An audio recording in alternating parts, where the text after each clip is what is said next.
Previously on Balls. Bollockz. I think that Comfort Keswell, my producer, has finally done the unthinkable and got hold of a man by the name of Rob Shepherd. Rob, are you there? Good morning, I am. It's a bright, sunny morning here in England, I can tell you. Third time lucky, Rob. Let me just explain to my listeners. Rob Shepherd and I go back 314 years to a little newspaper, and we had kids at the same time, didn't we, Rob? And you were one of the best footballers in the old Fleet Street League when all the journalists who were very loud-mouthed, Rob could actually play. You were a good You were a good player as well. The longest throw in longer than Ian Hutchinson of Chelsea, I can assure you. Thank you very much, Rob. I did have a long throw once. Yeah, that's right. Yes. Are you still playing at all, Rob? I'm playing, but no, playing Sabutio now. Yeah, exactly, mate. I've taken to reffing over here. I love reffing in this country. I get lots of people come and ask me to ref their friendlies, and I enjoy that. I can send people off rather than being sent off. Such a relief. Right, Rob, this is third time lucky for me because we've struggled to get you because of our phone system. Yeah. We've now sorted it out. Rob, first of all, I want you to tell me about the Roy Hodgson monkey thing. Where did you stand on that? Roy Hodgson made a joke at half-time about a monkey that was construed by some as racist, by others as not. Rob, what was your take on that, please? Well, my take on that was it wasn't racist. It was ill-advised. It was naive, and it was bizarre also, really, to try and have a metaphor to tell a player, quite basically, to give another player the ball when you've only got 10 minutes at half-time. Yeah. Sometimes managers can be hoisted by their own petard. There is a touch of Graham Taylor to Roy Hodgson. He's rather verbose. He talks too long. And quite apart from anything else, I mean, I grew up in that era of the space race, and I'm not sure if I've ever heard the joke, and I don't even think it's particularly funny. I think, in a way, in a lot of aspects in England, particularly football, and we can't ever be complacent, but we've gone... I, again, grew up in the era where Clyde Best came into the West Ham team in the early 70s, and there was awful racism towards him, even from his own fans, even as recently as the late 80s with John Barnes. But football in England has been at the vanguard of breaking down racial barriers in this country. And in certain respects, there are the sort of politically correct police out there now that are trying to pick up every single phrase as if it has some form of racist connotation. And, sometimes sort of ultra introspection with regards to ethnicity can be the bigot's best friend. Yeah. And we have to be careful of that. The players actually were rather stunned about what he said, rather than particularly offended. It's been dealt with by all parties concerned in the end, including the Kick Out Racism campaign in this country. Yeah. It's brushed under the table when we move on. Yeah. Although, of course, it's not so long ago when Glenn Hoddle lost his job for ill-advised comments. So perhaps it's when you actually qualify for a World Cup, things get overlooked. Exactly. I think we just have to move on from it now. Yeah. Bottom line is Roy Hodgson is not racist, although, of course, there are people that have raised the question about his activities as a coach in South Africa during the apartheid period. Yeah, I know. I got heavily involved in that story because Roy was actually my coach as a 13-year-old at Berea Park in Pretoria and at the provincial side. That's amazing, Neil. I mean, actually, you have to do a piece for me over here on that. But, I mean, that explains why you just always kick the ball long when I was asking it to feet. Well, Roy always told us to pass like Norman Hunter, funny enough. That's how Roy taught us. And Roy used to get bullied by the mums in Tshwane, in Pretoria. And I was always staggered that he became... such a great coach, because he left South Africa under something of a cloud, having been involved in the relegation of the club I played for, and then turned up at Malmo with a guy called Bobby Houghton and got straight into what was then the European Cup final. And then Sven-Göran Eriksson telling me, where did you learn your coaching, Sven? And Sven said, I learned it from Roy Hodgson and Bobby Houghton, it was such a shock for me at the time. But listen, can we do anything in the World Cup? Can England manage anything, do you think, Rob?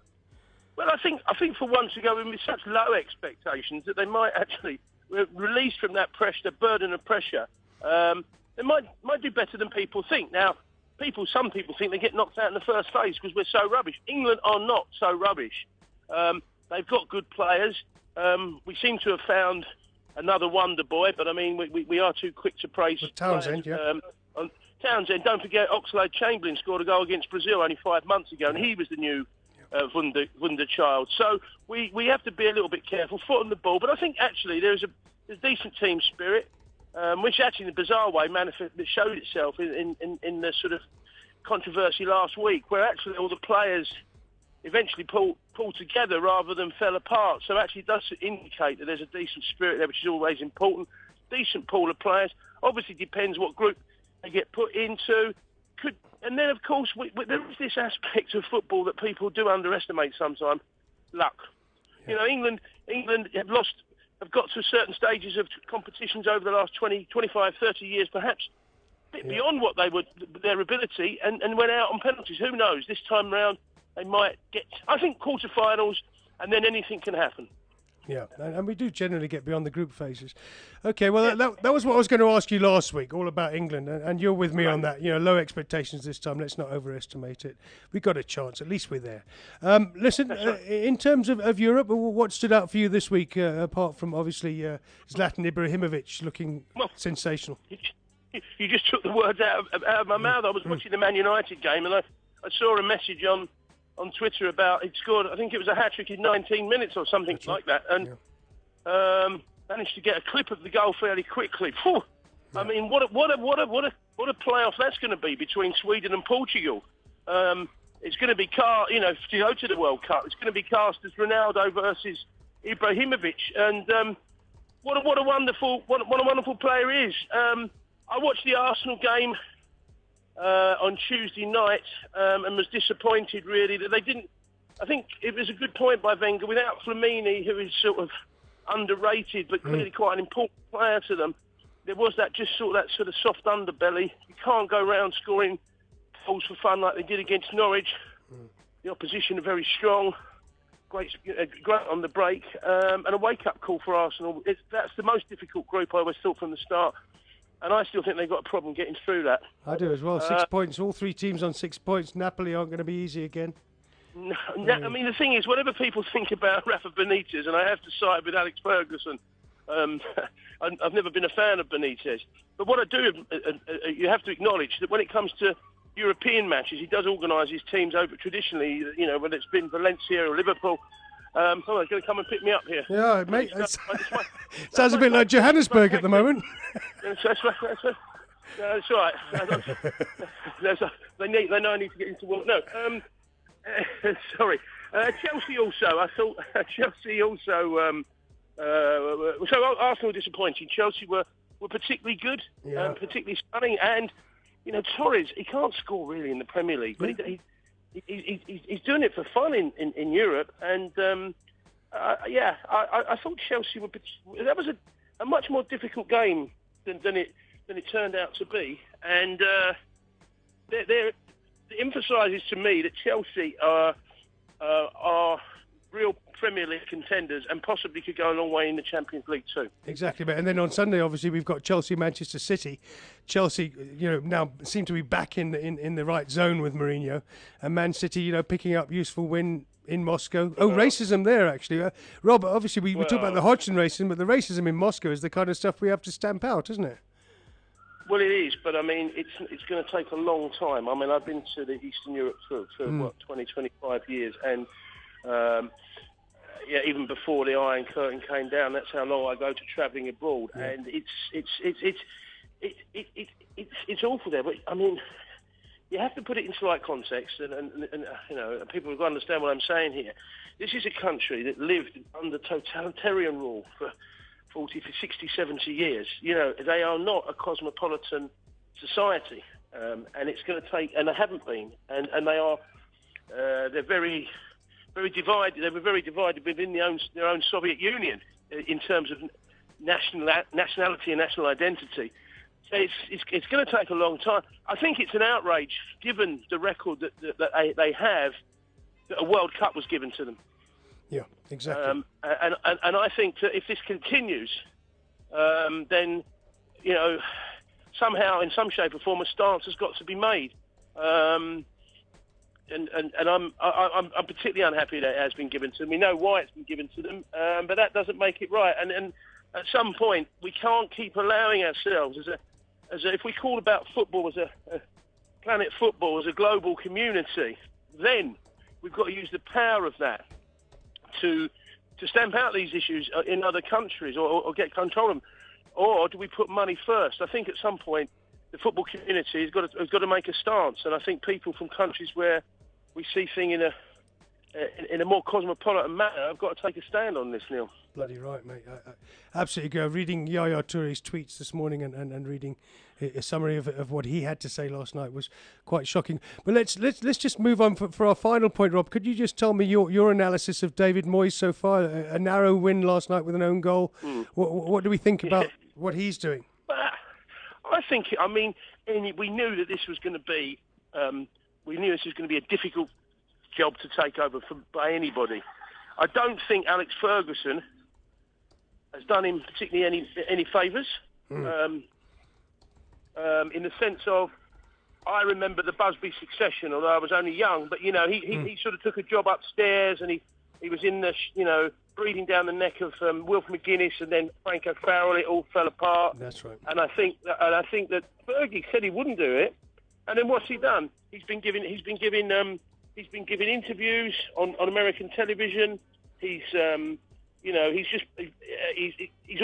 the public eye constantly, and then of course, hey presto, within 6 months or less than that of leaving the club, he brings out his no punches held autobiography. Unbelievable. And I think that this is really bad behaviour by Sir Alex Ferguson, and it puts extra pressure on David Moyes. I've known David Moyes for some time. I think he did a tremendous job at Everton. I think those people that go, what did he win, are talking nonsense and don't understand football.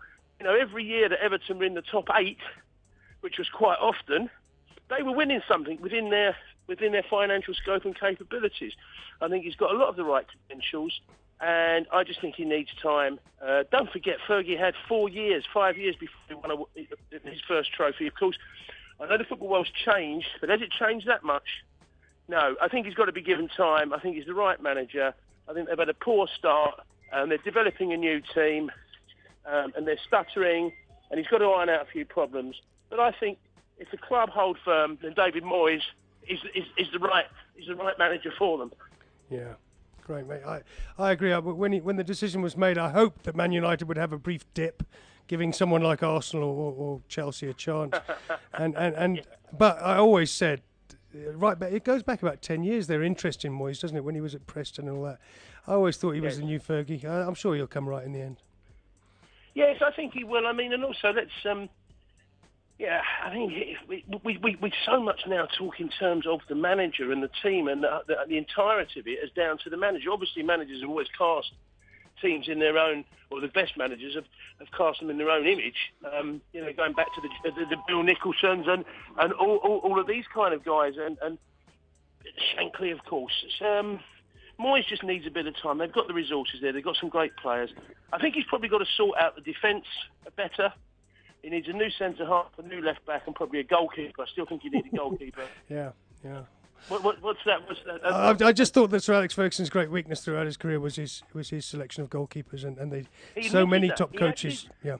He admitted that in the book. I'll leave you one final thought. I mean, you've obviously discussed the book at length.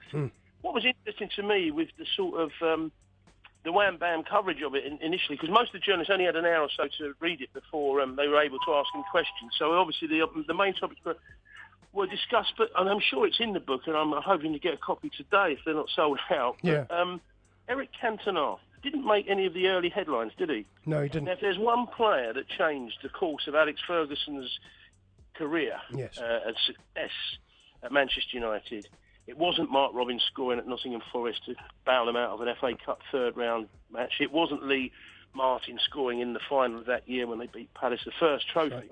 Yep. It was Eric Cantona. And, of course, everybody forgets that Alex Ferguson didn't even think of signing him. It was because Leeds had rung up to get Dennis Irwin.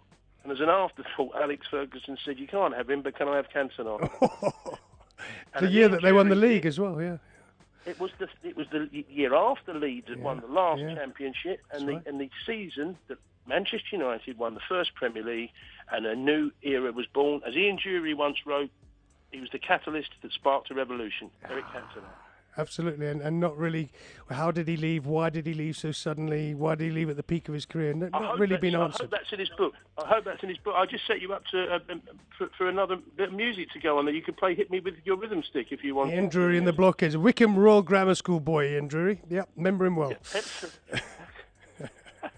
All right, Shep. Listen, mate, I'm so glad we got hold of you. Well done, Comfort. We finally got through to England. You can give me a wake-up call every Thursday and welcome to. I'm now on the proper train. The one with the siren I didn't fancy very much. It's going to the wrong place. Mate, takes you back to my commuting days. All right, Rob Shepherd, Daily Mail grapevine columnist and all-round good guy and good footballer for a journalist. Thank you for talking to us, and we'll stay in touch, mate. Yeah, please do. Look at the grapevine on Mail Online on Sunday. There's more revelations. Absolutely. Just Google Rob Shepherd and grapevine and you'll find interesting football stories every week. Thanks, Robbie. Top class. Cheers, Thanks, mate. Neil. Lovely. See you. Lovely to talk to you, mate. Bye, mate. And there we have it. Rob Shepherd on a train on his way into London to work his stuff, his football writing magic. This is Balls Visual Radio.